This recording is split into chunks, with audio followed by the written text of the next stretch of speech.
Justin Trudeau's legacy was one that was ongoing all the way from when he became an MP to now, where he has been Prime Minister of Canada for 9.5 years until recently. Justin Trudeau was seen as a general possible candidate to become Liberal leader in his early days of even becoming an MP, especially the times of when Harper won in 2008, where it was seen that it was possible that he could have succeeded then Liberal Party leader Stephen Dion, and speculation even increased around 2011 when Liberal leader Michael Ignatieff resigned after a very poor Liberal performance in the 2011 election where Stephen Harper won the majority. Even further speculation arose that it was very likely that Justin may have wanted to become the new Liberal Party of Canada leader. Many people saw Justin Trudeau as someone who may have had aspirations to become Prime Minister or someone who wanted to have like high political influence, since his father was a very well-recognized leader in Canada and abroad. Even more so now that is notable was that back then Justin Trudeau left his role in becoming a teacher to going ahead in the political sphere, showing that it's possible that he wants to be stepping in similar steps as how his father did. He became official in October of 2012, where he announced his candidacy to become the next Liberal leader. Since the last election went very poorly for the Liberal Party, only winning 34 seats and even the Liberal leader losing his own riding and getting third place where the NDP became the official opposition for the first time, Justin Trudeau tried to rebuild the party in the sense that he could bring it back to something where they had better election performance. Before the months ahead of his announcement, many Liberal supporters tried to send him into a tsunami of calls, hoping that he would decide to run for leader. The main thing was, prior to his announcement, he made it clear that he was not really interested in trying to become the next Liberal Party of Canada leader. He was not really interested due to the fact of some factors in his personal life, such as him having a young family, and because of that, it did not really seem like as if it was something that he felt it was well suited for him. However, Justin Trudeau, in the month of October of 2012, made his beginning of his campaign in his home city of Montreal, where he decided to go off by saying, in quotes, "I love Montreal, I love Quebec, and I'm in love with Canada." He criticized the NDP and the Conservatives as he was trying to talk about how the NDP is based on reasonable resentment and that the Conservatives only believe in a trickle-down policy. He even tried to talk about how he does not see himself as a man who has every answer and that he thinks politics needs more of a personality like that. One thing that became very controversial as his leadership campaign went by were some of his comments on Alberta. He talked about how Canadians are not doing well because he thinks Albertans are controlling the economy and that Canada would be better off if it was in the hands of Quebecers. This was a very offensive message to many, and a lot of people were even calling him out on it. He ended up having to apologize as he was trying to clarify that he was wrong to use the whole province as Alberta as a label for some of Stephen Harper's policies. In April of 2013, he got elected as leader of the Liberal Party of Canada, and from then until the election, which was in 2015, he was the face of the Liberal Party, and as time went by, it was very clear that he was able to help the party when it came to polling. Over time, Justin Trudeau was able to benefit from the Conservative Party of Canada losing momentum in the polls because, like all governments in Canada, usually after 8 to 10 years, the incumbent parties are usually seen as out of date, out of fashion, and incompetent, and people want a new alternative. In 2014, he did a bold move by expelling all Liberal Party members who were in the Senate as he risked to reduce partisanship in the Senate. Whilst at the same time, he strategically wanted to make it look like as if he wanted to avoid all controversy with what's going on in the Senate, especially through scandals, since the Conservative government had to deal with the Mike Duffy scandal, who Mike Duffy was a senator of the Conservative caucus. As matters were going on in 2015 election, he decided to put his focus on trying to make it look like as if he's a candidate that can understand middle-class issues and can appeal to them, and he wanted to even talk about certain changes he wanted to bring in, such as regarding electoral reform, since he even said that 2015 was going to be the last election that was going to use first past the post. He even wanted to be seen as a new alternative that Stephen Harper could not be seen as. One message the Liberals even worked on was how he was trying to show Stephen Harper was an outdated prime minister, as he kind of was effective in showing that, since there was a clip of one of the ads the Liberal Party used back then was of Stephen Harper consistently standing up and down in the House of Commons with the same body language within all of his leadership as prime minister, making it seem like as if the Canadians, that if they were to vote for the Conservatives, they would not be gaining any new changes to their lives and that everything would be remaining the same. One thing also that definitely helped Justin Trudeau, as it was noticed, was his charisma, as many sources, even outside sources from other countries, were talking about how he was a charismatic candidate and a campaigner even similar to his father's style. The election ended up being highly comfortable for Justin Trudeau, as he was able to turn around a party that was demoralized and had to deal with the campaign on two fronts against the Conservative Party of Canada and the NDP, as in some polling, all three parties were relatively close. However, the party ended up winning a majority in the election, as the Liberals won 184 seats, the Conservatives won 99, the NDP ended up winning 44, the Bloc ended up winning around 10, and the Green Party won 1 seat. Regarding Justin Trudeau, one thing that was seen was that in his early moments of his tenure as prime minister, his approval ratings remained high and he was not seen as an unpopular prime minister within the country. With regards to his economic policies, some things are pretty interesting when taking things into consideration and when it comes to seeing what things he decided to implement. His budget in 2016 was one that had an increased amount of public spending, whilst at the same time, the budget had less revenue. So from the 2015 budget, spending increased, but the revenue decreased. Since expenditures got larger at a certain level, Canada got in a larger deficit, and deficits are usually something which politicians try to avoid budgetary-wise, especially as this is evident with Justin Trudeau, since he decided to pledge a promise that he'd be able to balance the budget within 5 years. He decided to as well introduce the child benefit tax credit, where it was a tax credit where it involved giving money to parents of a certain income so that they'd be able to spend more on their children and would not have to worry about as much expenses and would not have to worry about their budgetary matters, and that they'd be able to have an easier financial life. One thing that Justin Trudeau introduced that was pretty controversial amongst the Western provinces specifically was a carbon tax. This was devastating for the Albertan economy to a large degree, and it even fueled Western separatism to an extent which was not seen prior. And those provinces who were living there to separate, however, it wasn't to an extent which was even seen previously or lately, since there was a lot of controversy which occurred when it came to the job losses, the carbon tax, and as well as other issues. Taxes were ending up raised on those who were wealthier, and it was questionable to see whether or not it was actually seen as beneficial to the economy and something that was actually helpful for people of Canada, and that it was able to strengthen the economy, given how the economic changes were occurring.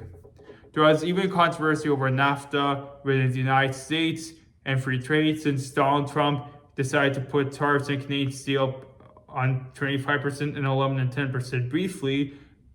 However, things got resolved when Canada decided to renegotiate NAFTA, and Canada, United States, and Mexico decided to form something new with USMCA. When it came to matters like unemployment ended up going down. However, the rate unemployment was going down was not like how it was going down in the United States, as unemployment in the United States was going down a lot lower at a faster rate, as in 2019, the unemployment rate of America. In Canada, it was slightly more above 5%. Which shows as somewhat of a big difference. At the end, Canada's debt ended up being increased, and the budget did not end up being balanced as Justin Trudeau was pledging. And Justin Trudeau was not able to bring in a balanced budget as he was talking about in his campaign. Other matters, when especially talk about his social policy, Justin Trudeau has been fully supportive of legalized abortion, and he always had saw himself as pro-choice. Although some reports were suggesting back before that he himself was sympathetic to the idea that abortion is immoral and that it is wrong, he still thinks that legally it should be at the hands of the pregnant woman, and he believes that when it comes to abortion, it should be a woman's right to choose. He said how he personally feels about abortion should differ from how the law should be. Justin Trudeau, as he's been Prime Minister, has supported the idea of the federal government spending more money on abortion-related initiatives and has not wanted abortion spending to be cut. One other thing that was notable is, despite his comments 12 to 13 years ago, he clarified in 2019 how he himself does not even feel personally pro-life and that he is only pro-choice and thinks that his previous ideas have evolved and that he thinks it is contradictory what he taught before. He has also consistently attacked the Conservatives on the issue and has tried to talk about how he thinks that the Conservatives are only going to be pro-life and that they themselves want to ban abortion outright completely and that they cannot be trusted. Some people think that it is fear-mongering to a degree. Some that is fully incoherent, since when considering the issue, the Conservative Party of Canada is a Big Tent party, with some MPs being pro-life and socially conservative, whereas on the other hand, some MPs are pro-choice and socially liberal, so the party does not have an actual view on the abortion matter. When it came to immigration, which is another part of Justin Trudeau's social policy, immigration has been consistently increasing since 2015. Justin Trudeau talked about how he thinks diversity is a strength, and he also went on to talk about how Canada has no core identity. These messages show how he thinks that Canada should have a multicultural identity and does not have an idea how, per se, someone who would be Canadian nationalist have. Justin Trudeau as well increased the amount of refugees coming into the country, especially in countries such as Syria, Afghanistan, Ukraine, and Sudan. Justin Trudeau as well, when it came to healthcare, one thing that was notable was how he legalized assisted suicide. Before, assisted suicide was not legal in the country, but now it became legal very early on in his leadership. Waiting times as well, when it comes to other matters of healthcare, has been an issue, even to reports that healthcare waiting times have been at a record high, and that the waiting times issue, which is one of the problems people talk about Canada's universal healthcare, has not improved and got worse to a level that was not seen prior. Another thing regarding healthcare was how Justin Trudeau legalized cannabis. Legalizing cannabis was the intention to keep the profit out of criminals and to make sure that cannabis users would be safe. The idea did not come with too much backlash. The Conservatives themselves were talking about how if they are to get in power, they may change some provisions, but they did not want to repeal the act. It's possible that they may not have legalized the act, since whenever Stephen Harper was leader and the Conservatives were in power for nearly 10 years, they did not bring in the act themselves. Justin Trudeau as well got in controversy for his remarks regarding the military, as he said military veterans are asking for too much. A lot of people found this message unwelcome, and that was something bad due to the fact that they thought that this was Justin Trudeau talking negatively about the military, not being patriotic, and not treating the military with high value, especially the people who are military veterans. When it came to as far as the military wanting in policy, he himself was not able to meet NATO targets for what the military budget should be, as all countries who are in NATO should be having a 2% military budget of what their GDP should be like, meaning whatever their GDP is, 2% of their GDP should be going to the military budget. And because Canada was not able to find that, it is possible that they may be facing diplomatic isolation. One interesting development that occurred around his last year of his first term in 2019 was the SNC-Lavalin scandal.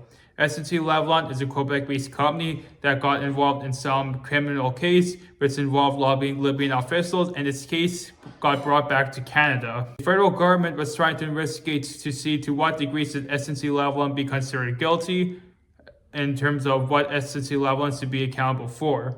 However, one thing that was happening was SNC-Lavalin, they were doing extensive lobbying towards not only the Quebec provincial government, but as well to the Canadian federal government. Because of this, SNC-Lavalin, in a sense, became a donor for the Liberal Party, and it showed as far as why SNC-Lavalin may have had the backing of Justin Trudeau or may have been supported by him as far as that kept an interest for his own sake. The Attorney General back then, Jody Wilson-Raybould, was one who was using her office to investigate into the matter. However, a lot of reports are saying that Justin Trudeau got involved in her work matters, and that in one situation, because of this, that was why Jody Wilson-Raybould got reshuffled and was no longer the Attorney General, but the Minister of another cabinet.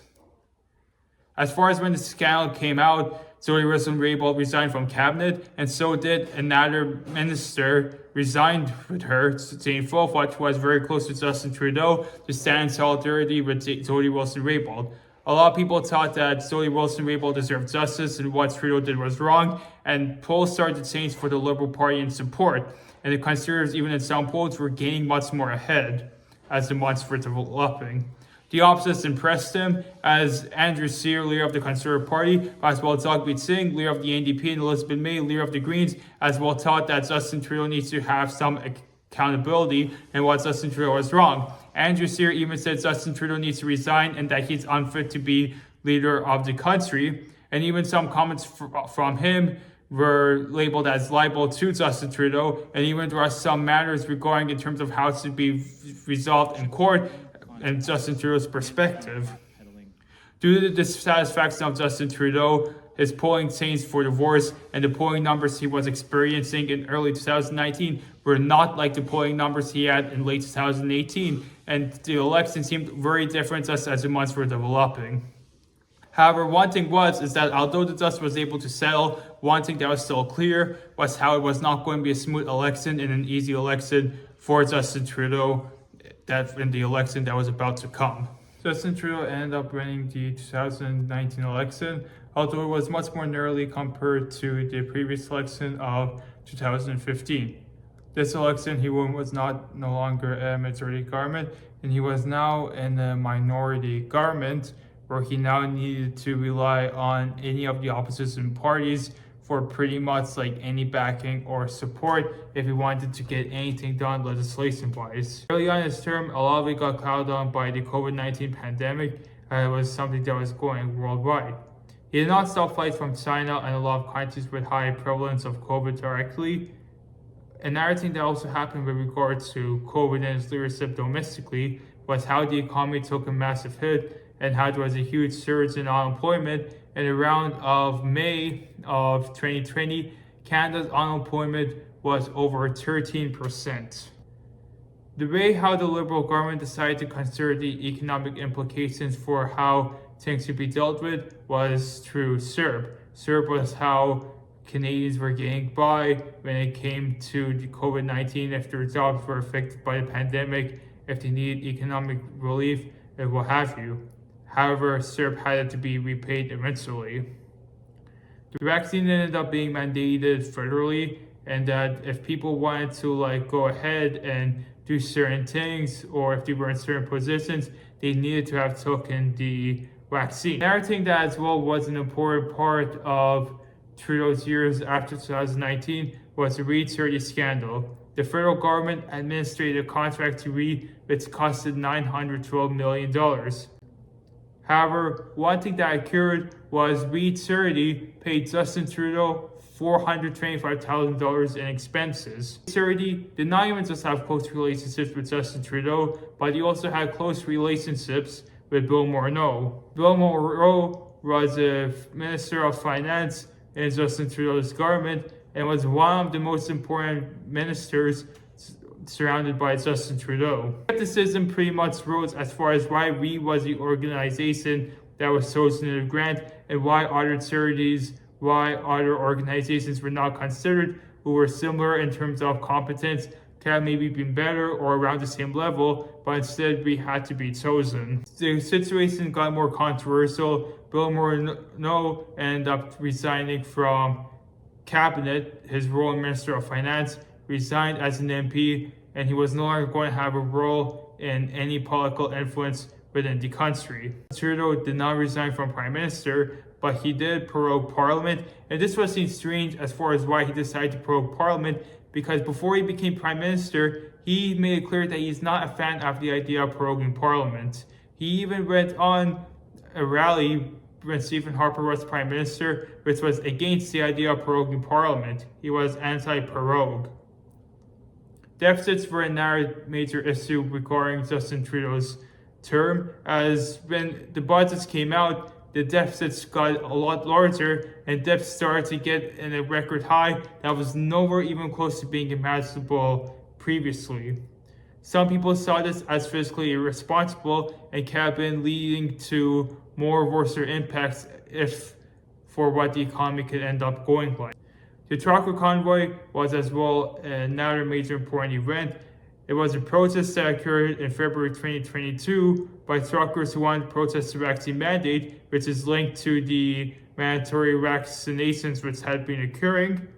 And they wanted to stand out against it, and they had momentum before they had their final protest in Ottawa mid-February, before around the time mid to late February, the convoys kind of got disbanded and was no longer active. Trudeau's government saw this as an occupation of Ottawa, and that you're disrupting people's lives, and that what you're doing was immoral, and what you're doing should not be tolerated, and that should be condemned. Justin Trudeau and the Liberals also were pretty much villainizing the trucker convoy in a sense by trying to say that's exposing harmful ideas and that what you're doing is ideologically bad. The NDP as well were not supportive of the trucker convoy either, whereas the Conservatives and the People's Party were backing the truckers. Over time, a lot of the bank accounts of the truckers and the people who were organizing the truckers convoy, they got their bank account frozen, and a lot of people saw this as a bad idea, especially the people who were supportive of the trucker convoy movement, as they saw it as the Liberal government trying to go against the people who want to protest their rights for free speech, protest their rights for freedom of expression, be able to have some healthier choices for what they want to do, especially if it involves their job. And that the trucker convoy was not just some sort of occupation that was just ongoing for the sake of it. Our series of events that occurred in Justin Trudeau's leadership, especially after 2021, was Bill C-11 and the Liberal government wanting to legislate it. Bill C-11 was a bill that the Liberal government wanted to push, which was intended to promote Canadian content. However, a lot of people, despite the intentions sounding sound, people were not a fan of the idea, and the majority of the people who did not like this idea were on the right. The Conservative Party of Canada decided to criticize the issue by trying to talk about how it is censorship. Pierre Poilievre specifically said that if the Conservative Party of Canada is in power, they would want to repeal this law as it is a bill of censorship. And the reason why a lot of people found this unpopular was that they thought that it was intervention by the government to control their algorithms, and that the idea of just promoting Canadian content did not sound as if it was the actual truth of what was going on, and that was just a label for the government wanting to do extra activities. Another concern that was going on was how a lot of people thought that there would be certain blocking to certain social media sources, which has been going on. Canadians are not able to access certain social media, and that you're not able to have a hold on certain media sources just because it is not from Canada. At the same time, a lot of people did not really have an issue with the bill, as they thought that it was just a reasonable piece of legislation, with the concerns just exaggerated by people on the right. After 2022, the Canadian economy and different measures were showing how the economy was going in a downward trend, and three ways that was going downwards in terms of people's lives were the inflation, unemployment, and housing. Inflation was not a good indicator for how the economy was going, because inflation was reaching record level highs in the year of 2022 in the month of June. The cost of living, as was becoming out of hand for many people, a lot of people thought that the economy was unlivable, and that if Canadians want to be able to be having a good quality of life, it would be hard for them to do so. And this was one of the reasons why people started to lose trust in the Liberal Party, and slowly how they started to lose popularity in the polling compared to the Conservative Party of Canada, who was going to be over time making slow progress to be having a huge gap in support between them and the Liberal Party. Unemployment was another measure of how things were going worse. Since after 2022, unemployment was steadily increasing. Unemployment started to get higher than 6%, and it got even close to 7%. With the harsh result market, many Canadians are finding the economy to be unsatisfying, and that is correlating to how they're going to be perceiving the government, especially if the government is going to be in power for almost 10 years now. Housing evidently has been getting a lot more expensive, especially if you compare Canada to down south the United States. The array of housing in Canada has gone so much more expensive in just 10 years alone, and that the housing rates have been going all over the roof, and a lot of people are not being able to afford a lot of affordable housing, especially in cities like Toronto and Vancouver. Justin Trudeau has been getting unpopular and economic measures, but in old general measures in terms of what Canadians are prioritizing.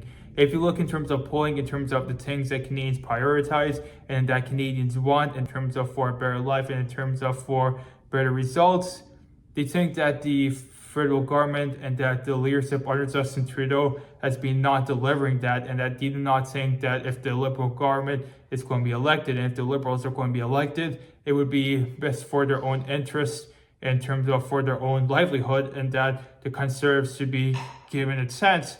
Although we would be seeing how the Conservatives would be actually solving the issues, and if the Conservatives will be going ahead and making progress on the concerns that a lot of people in Canada are going to be having. Things started to become worse in just the last year alone, especially in the by-elections that were happening.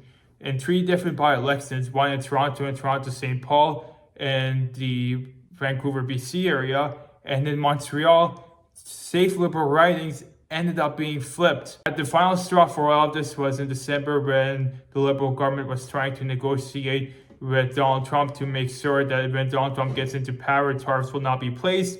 Chrystia Freeland was not satisfied with Justin Trudeau's leadership and did not want to be part of cabinet. And so that how a lot of people in his own party were not being favorable of him, and that they want a new person in power. And over time, a lot of the provincial caucuses even made the signal that it's best for Justin Trudeau to go.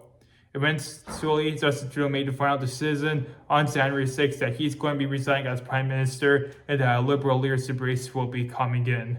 And that a new Liberal candidate, whoever wins the race, will be replacing Justin Trudeau.